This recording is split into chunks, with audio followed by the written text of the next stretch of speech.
Hi friends, இன்னைக்கு நம்ம best cooking சேனல்ல என்ன ரெசிபி பார்க்க போறோம்னா குல்ச்சா. அது ஒரு டைப் ஆஃப் ரொட்டி. அதுக்கு தேவையான இன்கிரிடியன்ட்ஸ் வச்சிருக்கோம். ஒரு பவுல்ல ஒரு கப் மைதா ஆட் பண்ணிக்கோங்க. தேவையான அளவு உப்பு,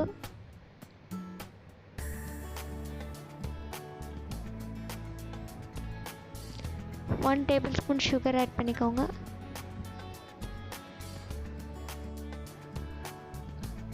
இது வந்து பேக்கிங் பவுடர், இது வந்து பேக்கிங் சோடா. கடையில் கேட்டிங்கன்னா ரெண்டும் தனித்தனியாக கிடைக்கும். பேக்கிங் பவுட்ரு வேறு, பேக்கிங் சோடா வேறு. அது ரெண்டுமே ஆட் பண்ணியிருக்கோம். ஒரு பிஞ்ச் ஆட் பண்ணால் போதும் அது ரெண்டுமே. அப்புறம் நெய் ஆட் பண்ணியிருக்கோம். இப்போ நல்லா பிணைஞ்சிக்கலாம்.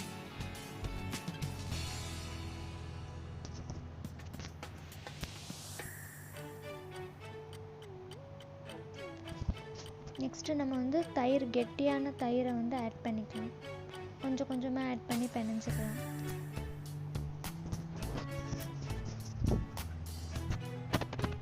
இதோட நம்ம வந்து தண்ணியும் ஆட் பண்ணி பிணைஞ்சிக்கணும். ஆனால் இது இந்த வீடியோவில் நாங்கள் வந்து உங்களுக்கு வாட்டர் ஆட் பண்ணி பிணையிறதை நாங்கள் காட்டலை. ஆனால் நீங்கள் வந்து வாட்டரும் ஆட் பண்ணி தான் இதில் பிணையணும். அப்போ தான் வந்து நம்மளுக்கு வந்து குல்ச்சாக்கான ஸ்டஃப் வந்து ரெடியாக கிடைக்கும். இப்போ வந்து க்ளோஸ் பண்ணி வச்சிடலாம். ஒரு ஈர துணி போட்டு க்ளோஸ் பண்ணி வச்சாச்சு. இப்போ அதுக்கப்புறம் ஓப்பன் பண்ணி 2 ஹார்ஸ்க்கு அப்புறம் ஓப்பன் பண்ணி பார்த்தா நல்லா உப்பி வந்திருக்கும். இப்போ வந்து என்ன பண்ணணும்னா ஒரு குட்டி குட்டி பால்ஸாக எடுத்து மைதா மாவில் டிப் பண்ணி சப்பாத்தி பெலிக்கிற மாதிரி பெலிச்சுக்கலாம்.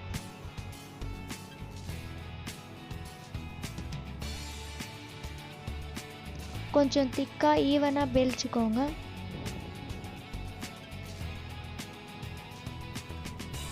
நம்ம சேனலை சப்ஸ்கிரைப் பண்ணாதவங்க சப்ஸ்கிரைப் பண்ணிக்கோங்க. கூடவே இந்த பெல் பட்டனை ப்ரெஸ் பண்ணிக்கோங்க.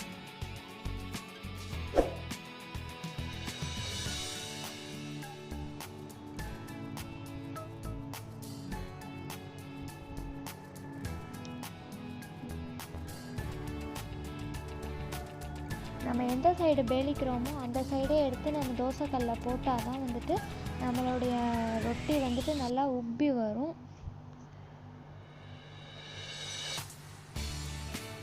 இப்போ பாருங்கள் நல்லா உப்பி வருது.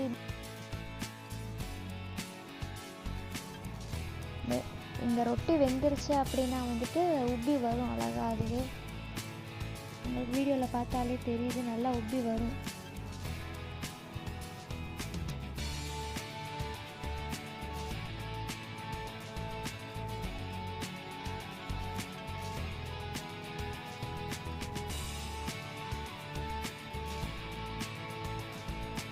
பாருங்கள் ஃப்ரெண்ட்ஸ், நல்லா உப்பி வந்துருச்சு.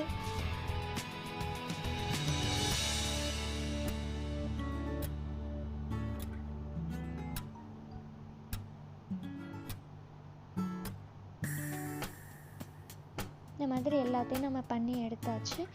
குல்ச்சா நான் ரெசிபி ரெடி.